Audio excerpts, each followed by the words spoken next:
Bonjour à tout le monde.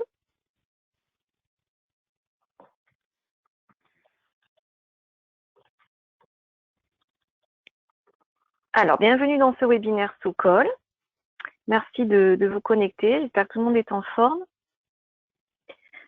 Donc, nous allons aujourd'hui parler du suivi des installations de chaleur solaire collective. Donc, ce webinaire est organisé en collaboration avec la RHLM PACA Corse et en partenariat avec également Texol et l'INES. Donc, avant de démarrer, pour ceux qui assistent pour la première fois à nos webinaires Socol, je rappelle simplement que ces webinaires sont organisés par Enerplan, donc dans le cadre de la mission d'accompagnement à la filière du solaire thermique, et donc par rapport à cette initiative Socol. Donc, l'initiative Socol qui a cette année 11 ans. Donc, depuis 2009, nous travaillons pour développer et améliorer la montée en compétence de la filière de la chaleur solaire collective en France. Aujourd'hui, c'est près de 3000 membres qui sont abonnés notamment à la newsletter et qui ont accès à la partie membre du site. Donc, si ce n'est pas encore le cas pour vous, je vous invite à faire la démarche puisqu'elle est gratuite. Et donc, dans ce cadre-là, nous diffusons les bonnes pratiques et nous développons une série d'outils pour permettre aux acteurs de réussir tous leurs projets en chaleur solaire collective. Donc, c'est dans ce cadre-là que nous travaillons également avec les partenaires régionaux.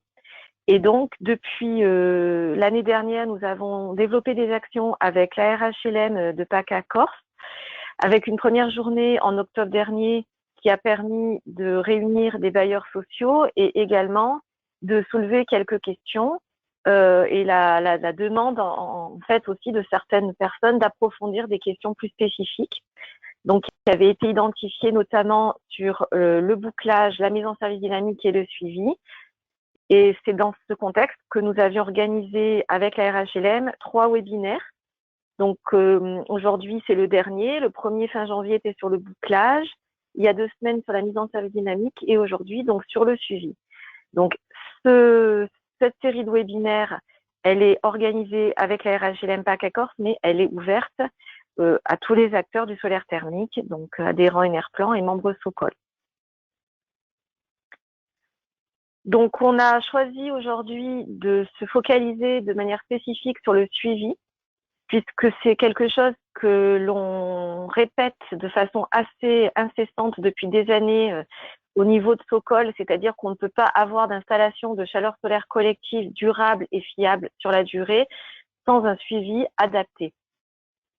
Cette affirmation, elle paraît complètement logique et pourtant, on s'est rendu compte au niveau des retours terrain que certaines installations, malheureusement, n'avaient pas de suivi ou alors le suivi était mis en place à la demande de l'ADEME pour toucher les aides du fonds chaleur pendant le démarrage de l'installation et puis ensuite ce suivi n'était pas reconduit ou n'était pas vérifié ou n'était pas utilisé de façon correcte. Donc c'est vraiment un point sur lequel on insiste et ce qu'on s'est dit, c'est que peut-être qu'il fallait développer des outils pour accompagner également les acteurs par rapport justement à cette phase du suivi.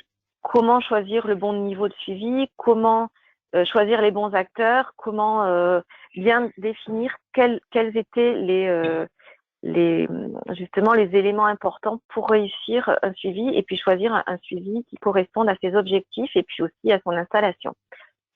Donc, dans la démarche Socol, évidemment, ces outils, cet accompagnement en ce qui concerne le suivi des installations, il s'inscrit dans la démarche complète qui accompagne les acteurs pendant toute la durée du projet et la durée de vie de l'installation.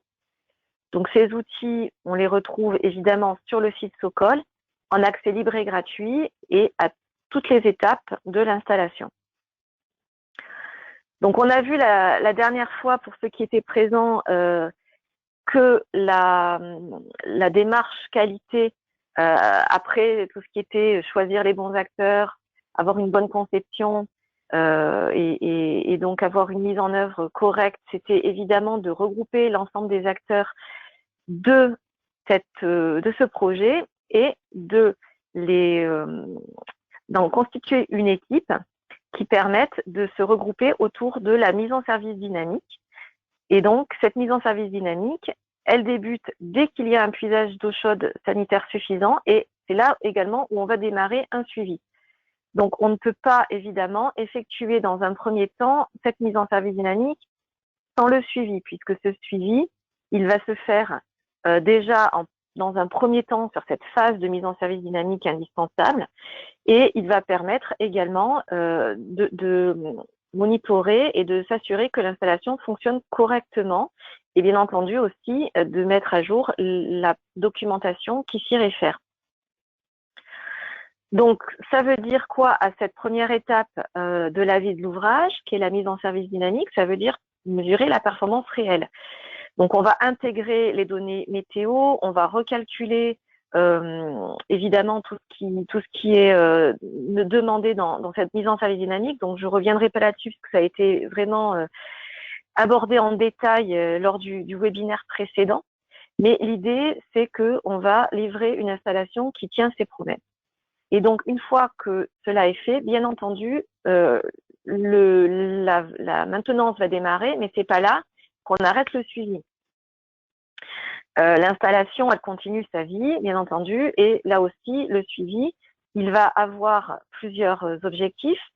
C'est de garantir le bilan énergétique de l'installation, et bien entendu, ça va aussi garantir le bilan économique. Donc, l'importance de ce suivi, elle va aussi être liée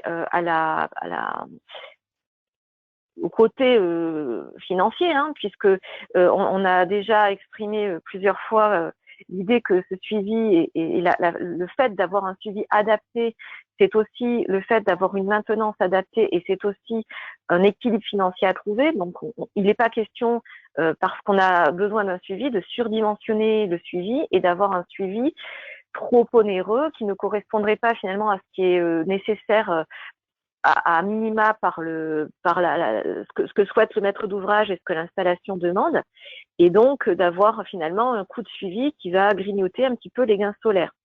Donc on a réuni au sein du GT Sokol plusieurs experts avec lesquels on a développé une série d'outils qui vont permettre d'optimiser aussi le niveau de suivi et d'optimiser bien entendu l'exploitation en favorisant une maintenance curative.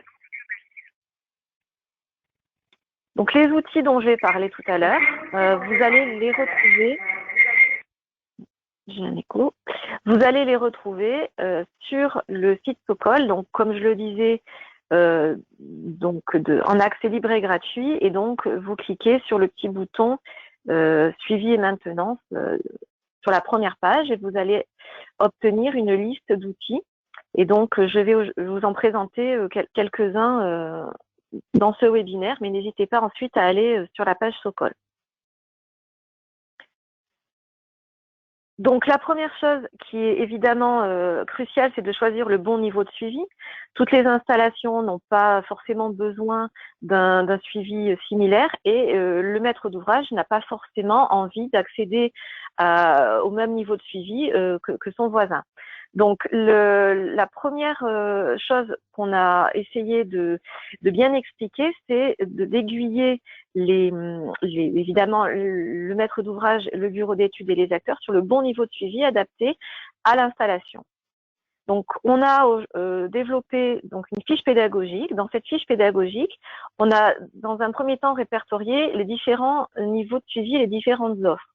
Donc, on a à la fois essayé d'aiguiller en fonction de la taille de l'installation. Donc, vous voyez ici petites installations, moyennes installations et grandes installations.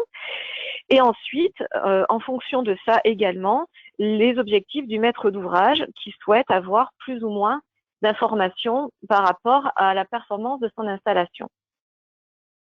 Donc, vous retrouvez sur cette fiche les différents niveaux de suivi. Donc, le premier niveau va être l'alerte, ou ce qu'on appelle aussi la détection de dysfonctionnement.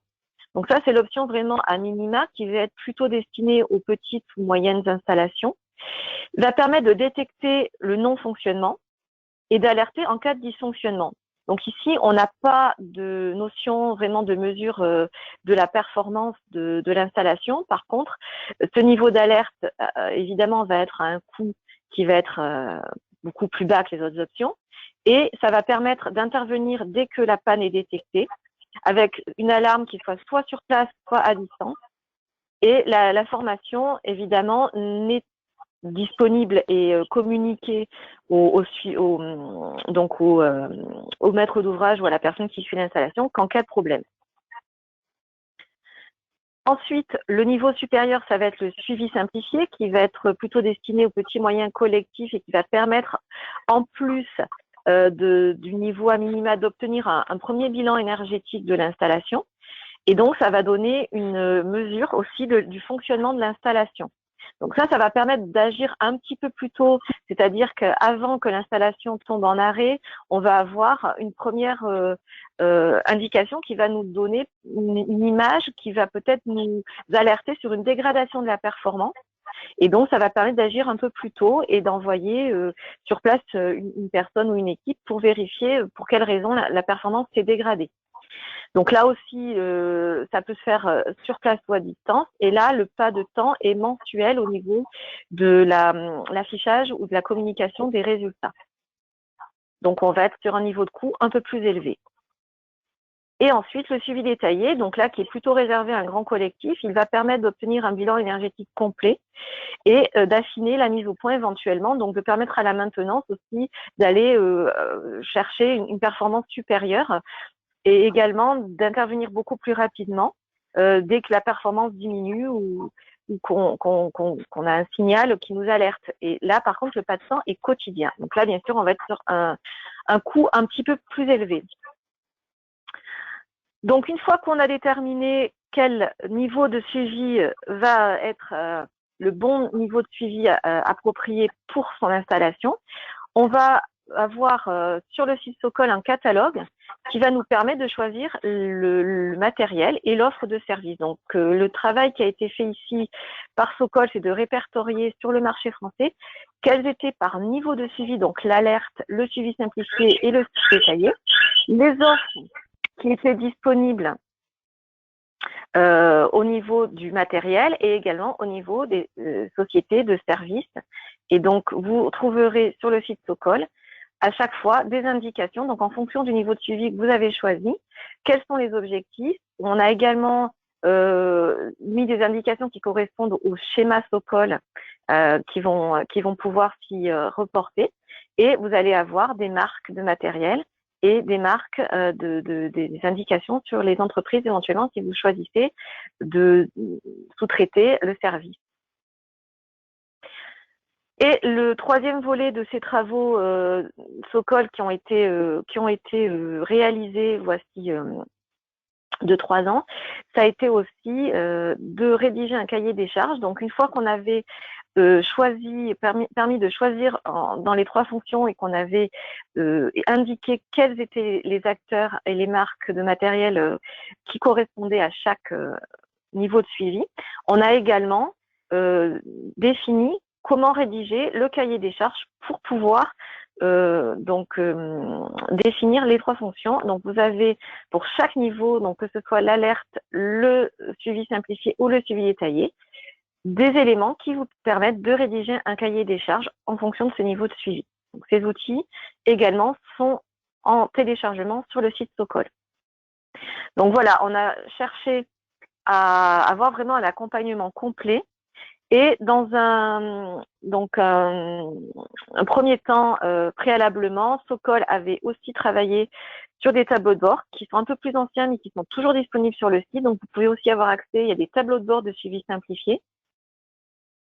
Et vous avez également des contrats types de suivi simplifié. Donc, ça correspond à des travaux un petit peu plus anciens, mais ils sont toujours d'actualité. Vous pouvez les télécharger également sur la partie suivi et maintenance du site Sokol. Et on vous avait également mis des outils qui avaient été développés par l'ADEME Pays de la Loire avec Alliance Soleil et qui sont toujours également d'actualité, qui permettent aussi d'accéder à des outils intéressants, donc des relevés de fonctionnement, des tableaux de bord, comment élaborer des tableaux de bord. Donc vous pouvez également y accéder sur le site Socol. Voilà, donc je vous invite à aller sur le site, à vous documenter, à télécharger les outils. Et également, vous allez pouvoir, si vous le souhaitez, vous abonner à la newsletter Socol, à également, en devenant membre, avoir accès aux outils et avoir accès aux replays de certains des webinaires. Donc, ça va vous permettre peut-être aussi, si vous n'avez pas pu assister au webinaire dont j'ai parlé tout à l'heure, de pouvoir faire un replay. Et puis aussi, n'hésitez pas à nous poser des questions. Donc là, je vais passer la main à Daniel Munier de Texol, puisque donc je vous ai parlé un petit peu de la théorie, des outils qui vous permettent d'avoir une bonne visibilité pour choisir le niveau de suivi, pour ensuite choisir les acteurs et les outils pour les mettre en place et puis élaborer votre cahier des charges et éventuellement les outils pour réaliser le suivi avec des tableaux de bord. Mais nous allons maintenant passer à la phase concrète, c'est-à-dire sur le terrain, quelques exemples, à quoi correspondent ces niveaux de suivi dans la réalité par rapport à des installations concrètes, qu'est-ce que ça peut donner et quelles sont également les offres qui correspondent à ces niveaux de suivi, et ça vous donnera aussi quelques idées au niveau du coût. Donc Daniel, je ne sais pas si tu m'entends et si tu as réussi à prendre la main. Oui. Oui, je pense que c'est bon. J'espère que tout le monde m'entend et voit mon Alors, on ne voit pas écran. ton plein écran, on voit juste une petite, je pense, voilà. Est-ce que c'est bon? Est-ce que tout le monde m'entend? Enfin, surtout Edwige, je pense que si Edwige m'entend, tout le monde m'entendra. C'est bon? Oui. Et vous voyez mon écran? Non, Allez, c'est bon, impeccable. tout est bon. Très bien. Bonjour à tous. Donc, je suis Daniel Munier, responsable innovation au bureau d'études Texol. Effectivement, je vais essayer vraiment dans ce petit quart d'heure de rendre très très concret en fait tout ce qu'Edwige a présenté, qui représente un énorme travail depuis une bonne dizaine d'années. On arrive un petit peu, je pense maintenant vraiment à une phase où on a des outils opérationnels, on a des technologies qui ont été testées sur le terrain depuis pas mal d'années, suivant les 3 modes, vous verrez, et avec maintenant, je pense, des offres commerciales assez bien stabilisées de notre côté, mais également, vous verrez après, avec Inès. Donc, je vais rapidement aller vraiment dans le concret. En fait, l'objectif des différents moyens, c'est vraiment d'abord, pour le plus simple, de détecter, de diagnostiquer les dysfonctionnements. Ça, c'est vraiment le minimum, on l'a vu, et ça peut être maintenant pas cher grâce aux nouvelles technologies, au digital. Ensuite, c'est vraiment essayer d'aller au cran suivant, d'avoir de la production utile, hein, vraiment de la recenser et de s'en servir aussi pour vérifier que tout va bien, quantitativement et qualitativement. Et puis, dernier point des objectifs de notre offre, c'est vraiment pour une petite installation, il faut que ce soit pas cher. Pour une moyenne, ça peut être un peu plus cher. Et pour une grosse, en fait, on peut avoir un modèle économique qui se tient en ayant pas mal d'informations et un vrai service assez complet et assez précis et détaillé. Voilà. Donc, pour ça, du coup, on a mis en place, on a matérialisé les 3 niveaux développés dans le cadre de Socol. Texol One thermique pour la détection de non-fonctionnement, ce qu'on appelle Texol Energy pour le suivi simplifié et Texol Analytics pour le suivi détaillé. Alors, pour le premier, la détection de dysfonctionnement et l'alerte, en fait, les choses sont assez simples. On est parti, alors je pense que pas mal d'entre vous ont déjà entendu parler de cette innovation, alors entre guillemets, hein, Texol One thermique, qui consiste à passer une sonde de température sur le retour des capteurs vers le système de production solaire. Donc, on est sur du petit collectif ou de l'individuel, essentiellement des réalisations avec échangeurs noyés préférablement, même si on a vu que même avec échangeurs séparés, ça pouvait malgré tout fonctionner en mode un petit peu dégradé. L'idée est d'utiliser le réseau Sigfox avec une analyse journalière automatique des données de température relevées. et avec un stockage, une comparaison avec des données d'ensoleillement satellite. Voilà pour les principes. On est capable à J+1 de faire une analyse du fonctionnement. Alors pour ça, on a ce petit boîtier que vous voyez apparaître qui est prolongé à la fin par une sonde de température qu'on glisse en applique ou que quelqu'un qui n'est pas un spécialiste peut glisser et fixer en applique sur son réseau solaire et qui permet du coup d'envoyer de la data et d'obtenir cette interface graphique qui a déjà été un petit peu présentée dans les formes so-called de manière générale, donc qui montre un petit peu le tableau de bord général. Donc c'est un coût matériel de un peu plus de 200 € hors taxe et c'est un abonnement mis à jour en 2020 à 45 € hors taxe par an, qui est possible parce que tout est automatisé à la fois dans l'acquisition, dans la gestion et dans la mise à disposition sur une interface. Voilà, alors pour être très concret, donc voilà, on peut avoir plus d'informations sur ces sites web, mais je vais vous montrer deux comportements bien faciles à identifier. Ça, c'est un fonctionnement normal, montée en température du fluide tous les jours, ensoleillé, puisque bien sûr, on a la capacité de différencier dans notre analyse les jours où la température ne pourra pas monter parce que le soleil n'est pas suffisant. Et par contraste, vous avez ici typiquement une alerte avec une absence de montée en température du fluide. C'est typiquement un arrêt de production. Donc en fait, derrière, on fait tourner des algorithmes qui sont basés sur l'analyse de pas mal de centaines, voire de milliers d'heures qu'on a capitalisées en suivi détaillé depuis 25 à 30 ans. Ça nous a permis d'en déduire quelques équations assez simples. Et en fait, notre détection, elle peut être sur l'arrêt de production, la marche nocturne, une tension de pile faible. Alors ça, j'ai envie de dire, c'est presque anecdotique, c'est lié au matériel lui-même, et la surchauffe. Ça aussi, c'est vraiment un point important. On a eu un petit peu de mal à pouvoir le mettre au point, mais on est capable également d'alerter sur des problèmes de surfond, enfin de surtempérature sur les systèmes. Voilà, donc ça, c'est le premier point, l'arrêt de dysfonctionnement. Maintenant, le deuxième, le fameux suivi simplifié, qui d'après nous est vraiment un cœur, on va dire, d'offres dans le domaine du suivi actuel des installations solaires thermiques. Et là, on a appelé ça le kit Texel Energy. Alors, pour l'instant, parce qu'en fait, on a vu que c'était assez facile et assez répandu.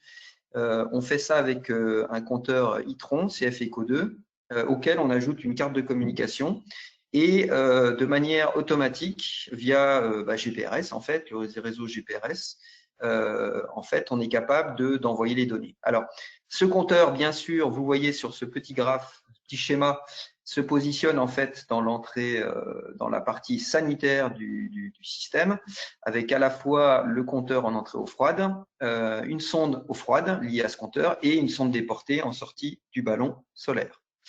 Donc, le compteur, en fait, il se pose comme ça, vous voyez, tout à gauche, et surtout, on y adjoint à l'intérieur une carte SIM et une passerelle dédiée. Et en fait, de manière automatique, on reçoit toutes les données tous les jours. Et en fait, la puissance de ce système, en fait, c'est qu'il est compatible avec la plupart des installations.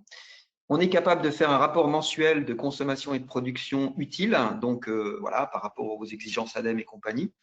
On a une communication qui est assez agile, GPRS multi-opérateur, qui nous permet d'aller dans plein d'endroits et même quand la chaufferie est en sous-sol, blindé et compagnie, en fait, on y adjoint une antenne. Donc, on arrive assez bien à se débrouiller.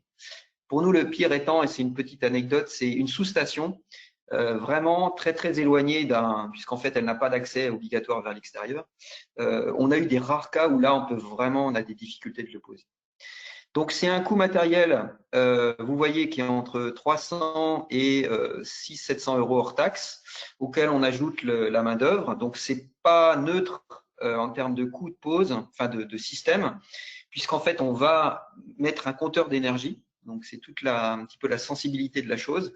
Et par contre, un coût d'abonnement de 220 € par an et par installation.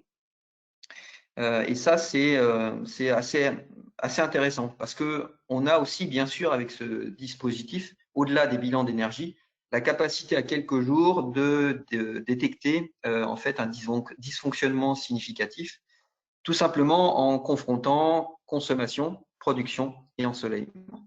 Donc en fait, on a vraiment le cumul d'intérêts sur ce type de suivi.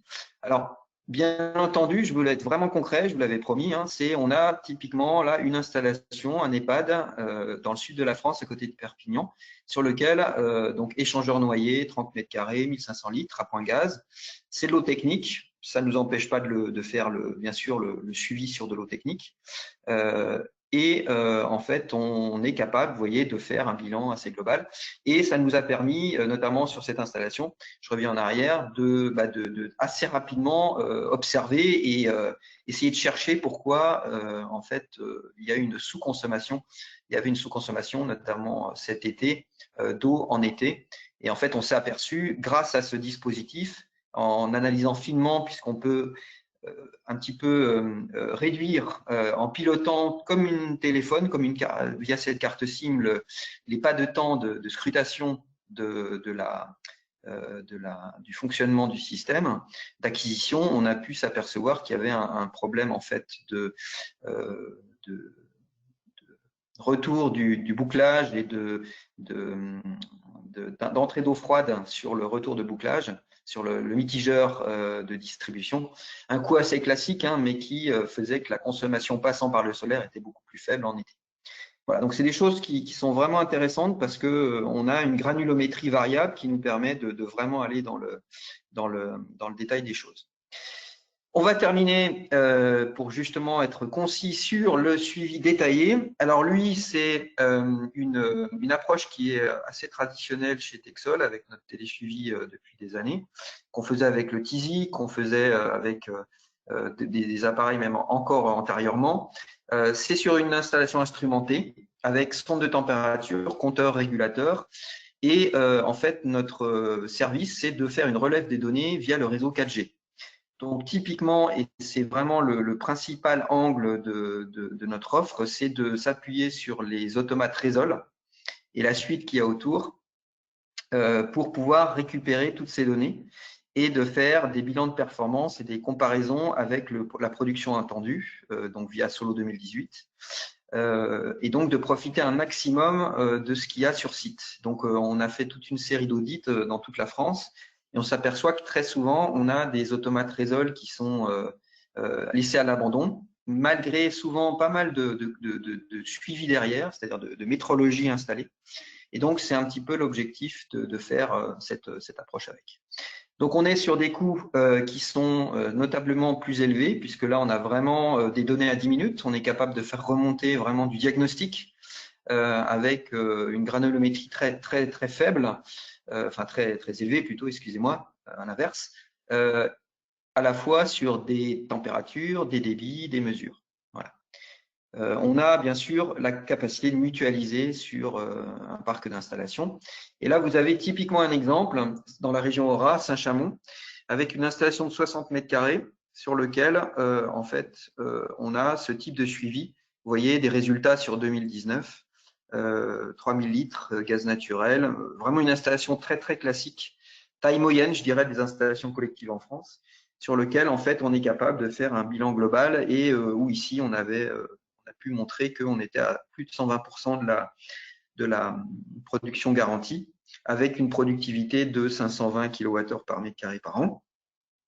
Donc, ça permet d'avoir vraiment un bilan assez simple, de pouvoir, comme vous le voyez ici sur le graphe suivant, avoir des données vraiment en dynamique sur lesquelles on voit vraiment la qualité des échanges, l'état des pompes, les commandes, la donnée d'ensoleillement versus les courbes de température. Et ça, vous le voyez pour une journée. Et donc, ça peut permettre de noter des incohérences entre état de commande de pompe ou des problèmes de mauvaise montée en température. Enfin, bien entendu, c'est un moyen aussi de pouvoir détecter ce que j'ai envie d'appeler des problèmes de lunettes. C'est tout simplement d'avoir des sondes métrologiques qui ne sont pas correctes et du coup qui entraînent très souvent des problèmes finalement de bon fonctionnement, du système lui-même. Voilà, ça c'est un fonctionnement normal. Ce graphe, vous pouvez le deviner pour les gens qui connaissent le solaire. On a une belle montée en température de la boucle solaire et du stockage avec une belle journée ensoleillée. Par contre, vous voyez ici un problème d'installation bipassée, puisque vous voyez que en fait la consommation est nulle. Par contre, le temps de fonctionnement des pompes existe. Il y a de l'ensoleillement et du coup, par contre, forcément, la production va être très mauvaise. Voilà, donc ça, c'est des choses qu'on est capable de mesurer assez rapidement grâce à ce télésuivi détaillé et de savoir d'où vient essentiellement le problème. Voilà, donc en synthèse, le comparatif des différentes possibilités. Vous voyez que en fait, on part du télésuivi détaillé qui est le plus cher, mais qui est très précis, qui donne des données à 10 minutes, puis le télésuivi détaillé qui a une approche journalière, qui lui est quand même nettement beaucoup moins cher, et puis le dernier qui est l'alerte de dysfonctionnement qui permet de pouvoir avoir un coût tout à fait acceptable pour des toutes petites installations. Et on voit bien sûr que on a une adaptation entre la taille et la complexité des installations en fonction des différentes possibilités. Voilà, donc si vous voulez plus de renseignements, je fais apparaître en haut à gauche le mail typique suivi GRS @texol.fr qui sont vraiment les spécialistes. Et si vous voulez un petit peu plus échanger de manière plus générale avec moi, ce sera avec grand plaisir. Vous voyez mon adresse mail apparaître sur cette dernière diapo. Voilà, j'en ai fini. Edwige, tu peux reprendre. Beaucoup.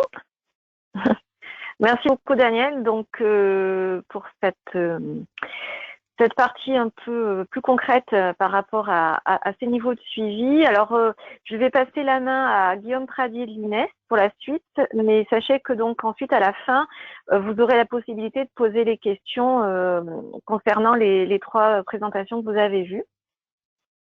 Donc, Guillaume, je te laisse la parole. Oui, bonjour. Bonjour à tous.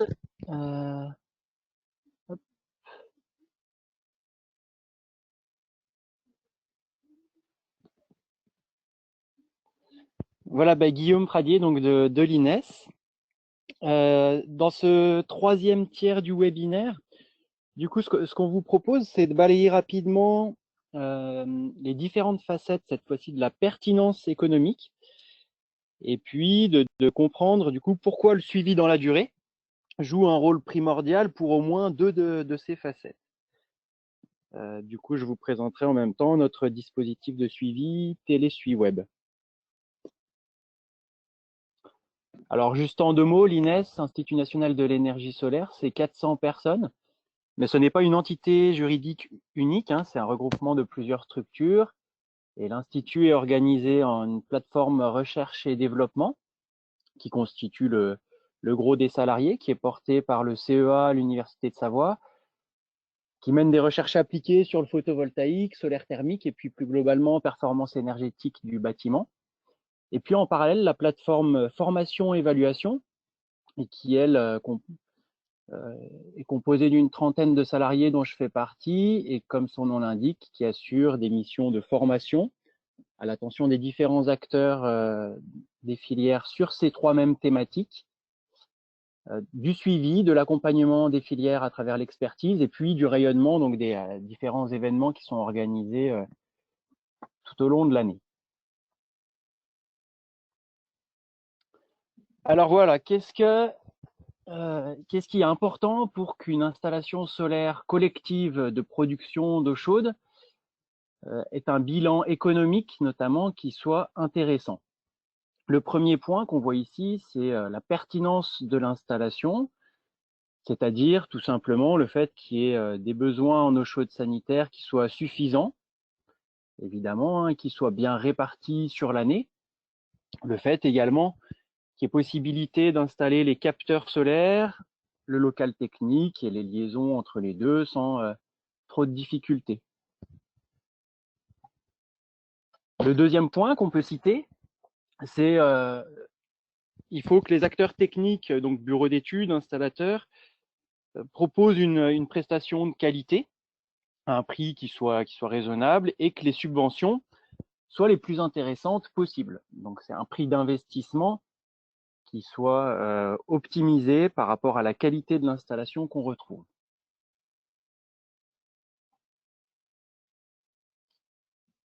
Le troisième point qu'on peut citer pour cette pertinence économique, c'est qu'on doit retrouver une économie d'énergie par mètre carré de capteur solaire qui soit élevée.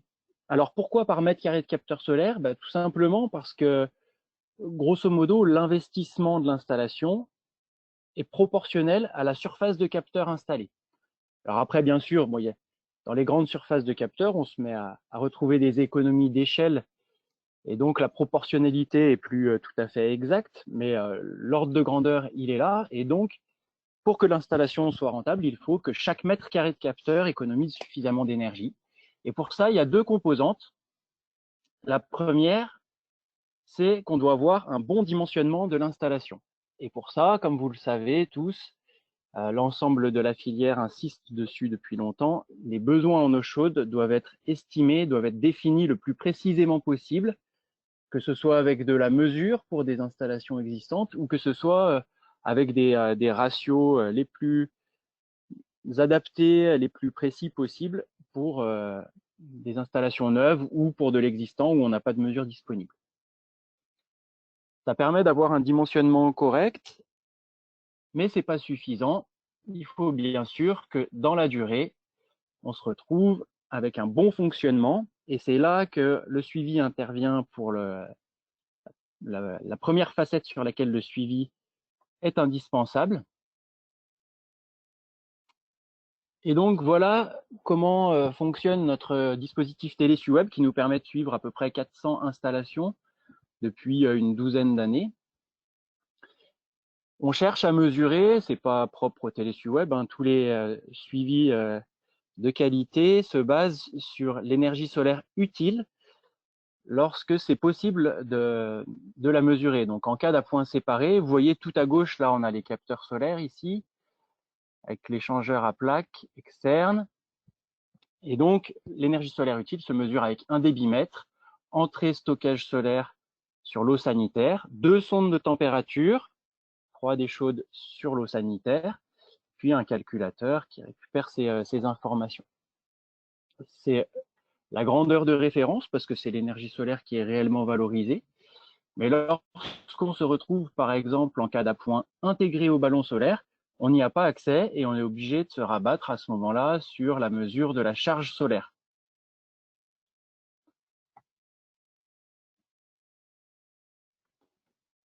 Alors, comment est-ce qu'on transmet ces index à notre système TeleSuweb en ligne? Il y a 3 possibilités. La première, c'est tout est manuel. C'est une option qui est de moins en moins utilisée, mais qui consiste à relever chaque mois les index des compteurs concernés et à saisir sur la page Internet en ligne les valeurs relevées. La deuxième solution, qui est maintenant de loin la préférée, en termes d'optimum, on va dire, technico-économique, c'est une passerelle entre la base de données des exploitants, qui de toute manière, quand ils font leur relevé sur leur smartphone, ils intègrent les index des compteurs dans un système, et donc pour éviter qu'il y ait une saisie manuelle de ces index, on crée une passerelle entre leur base de données et la nôtre. Et ça se passe très bien. Et puis la troisième possibilité, c'est donc de la télérelève complète, où là, on a une transmission avec un automate GSM quotidienne des index.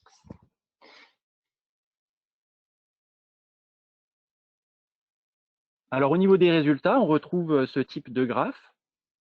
En bleu, la production solaire attendue, avec les données d'ensoleillement réelles à la station Météo France la plus proche, les consommations d'eau chaude réelles, et puis les caractéristiques techniques fixes de l'installation. On recalcule avec la méthode Solo cette énergie attendue en bleu. Et puis en vert, orange ou rouge, on a la production solaire réelle mesurée sur le système. On voit que par exemple ici, en début d'année, il y a eu un dysfonctionnement qui a probablement été corrigé fin mars. Donc ça permet la détection du dysfonctionnement, puis ça permet également de quantifier l'énergie à pas de temps mensuel et puis en cumul sur l'année.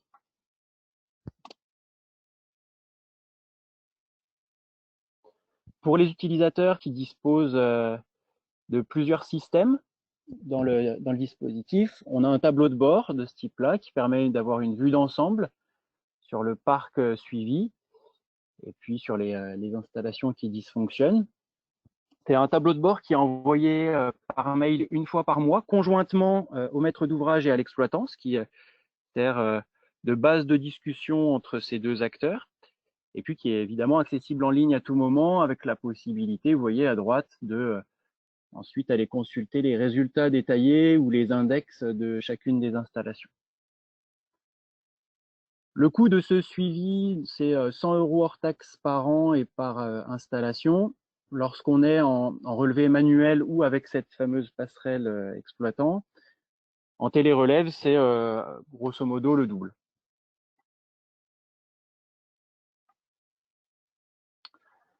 Alors, quel résultat? On constate que sur les 450 installations qui sont suivies, il y en a plus des 3/4 qui donnent satisfaction. Et ça, c'est grâce au fait que l'installation est suivie. C'est l'attention supplémentaire qui est apportée à l'installation parce qu'elle est suivie, qui permet, donc suivi avec notre système ou d'autres, hein, comme ceux de nos confrères Texol ou autres bureaux d'études également. C'est le fait que l'installation soit suivie qui permet d'apporter cette attention supplémentaire et de faire en sorte qu'elle fonctionne. Sinon, on travaille en aveugle. Et puis, juste un graphe un peu plus complexe qui nous semble intéressant à présenter. Alors, sur l'axe des ordonnées, on a la productivité en énergie solaire utile, kWh par mètre carré par an. Sur l'axe des abscisses, on a le rapport entre l'irradiation sur la surface de capteur et les besoins énergétiques pour l'eau chaude sanitaire.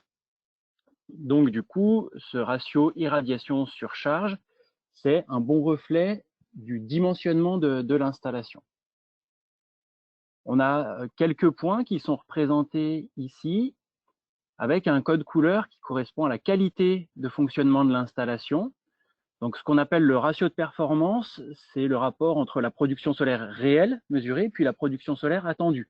Donc, idéalement, qui doit être aux alentours de 1, 100%. On voit du coup que les points verts sont disposés au-dessus d'une courbe et qui permet d'obtenir des productivités de 50 à 600 kWh par mètre carré par an. Pour cette bonne raison qu'il y a les deux paramètres qui jouent dans la productivité, donc dans l'économie qui est générée par mètre carré de capteur, c'est le bon dimensionnement d'une part. Donc là, on voit qu'il faut être à gauche à peu près, hein, c'est pas une science exacte, mais de la verticale en pointillé orange. Et le bon fonctionnement, et il faut être pour ça au-dessus de la courbe bleue. Alors, on se met à avoir des productivités supérieures à 400 kWh par mètre carré par an, ce qui est tout à fait correct pour une performance d'une installation solaire collective.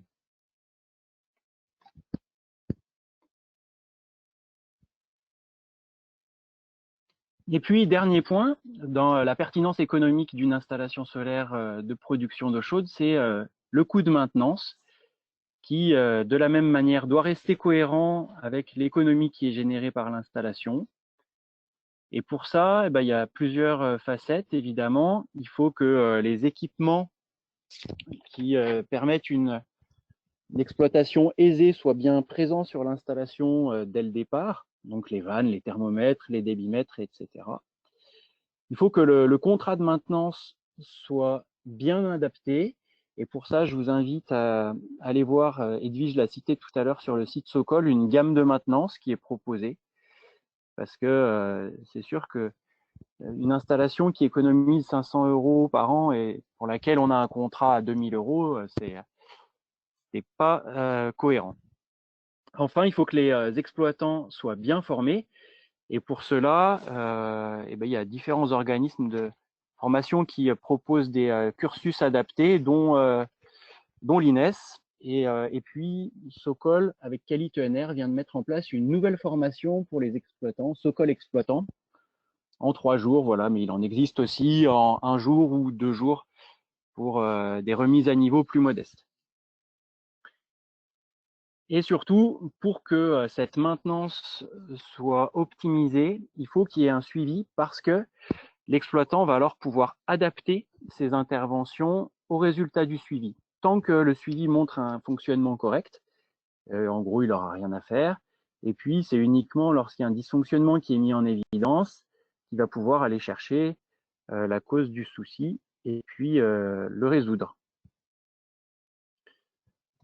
Voilà, pour terminer cette petite roue de la pertinence économique, je citerai un mot qui revient très souvent dans les bouches des différents acteurs de la filière, c'est la simplicité, parce que on constate au fil des années que c'est quand même le plus important pour garder une installation fiable, efficace dans la durée. Et puis, je vous remercie de votre attention.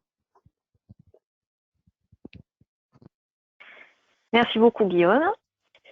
Donc, merci pour cette présentation. Et donc, nous allons pouvoir prendre des questions. Si certaines personnes souhaitent approfondir ou revenir sur certains détails, vous pouvez poser vos questions soit en reprenant le micro, soit par le chat.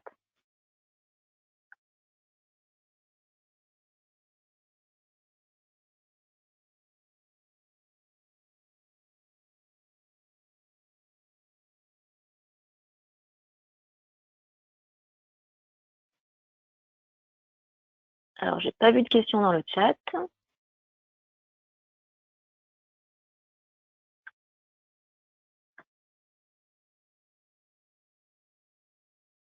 Bon, pour l'instant, il n'y a pas de questions. Alors, je voulais vous dire de toute façon que si vous aviez des questions peut-être qui vous viendraient à l'esprit dans les jours qui viennent, vous avez toujours la possibilité de nous contacter. Donc, vous allez avoir les supports de présentation. Vous pouvez contacter les personnes qui ont réalisé les présentations.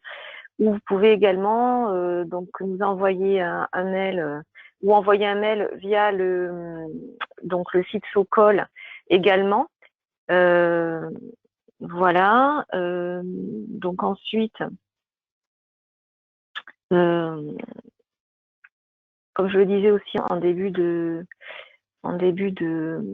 présentation, vous pouvez vous rendre sur le site, regarder un petit peu les outils qui ont été présentés et puis vous abonner à la newsletter. Alors, il y a une personne qui me dit qu'il a une question. Je peux vous laisser la parole, Monsieur Ménadier, oui. Oui, j'ai une question plus générale effectivement sur les outils de télésuivi.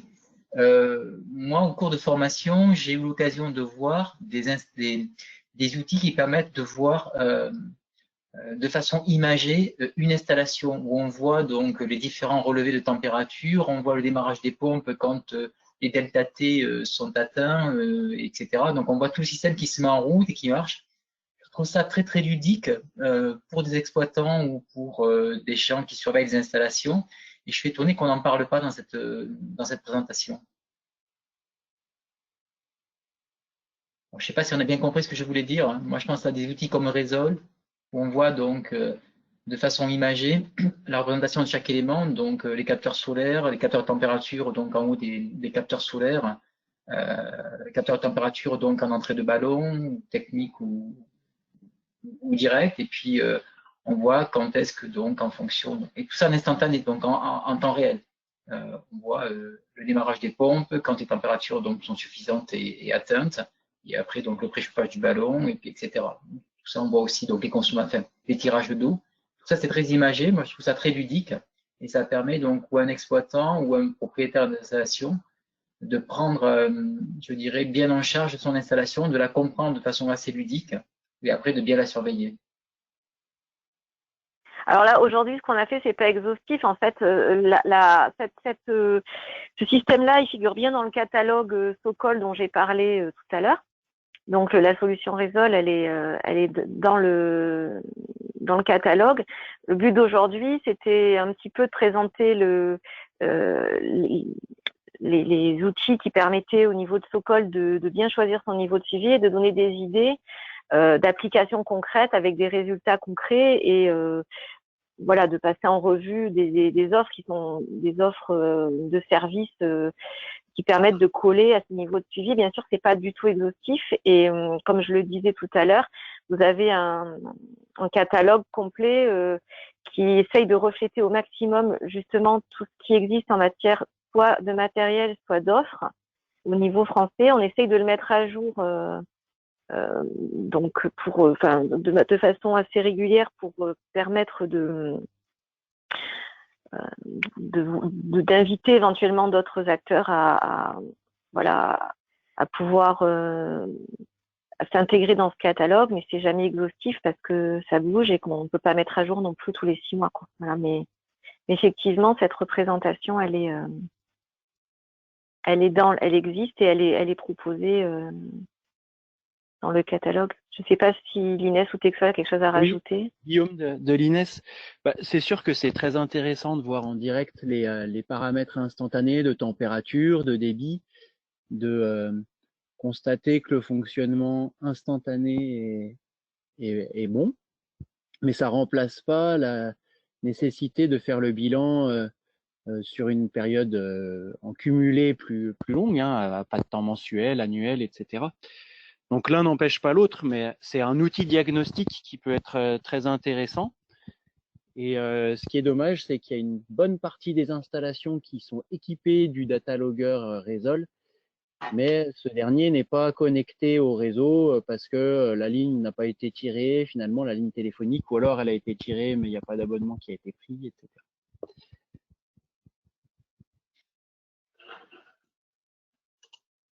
Merci.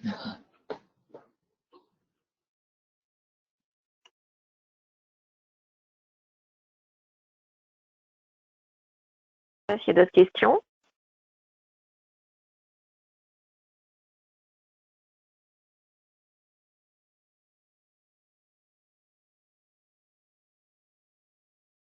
Bon, écoutez,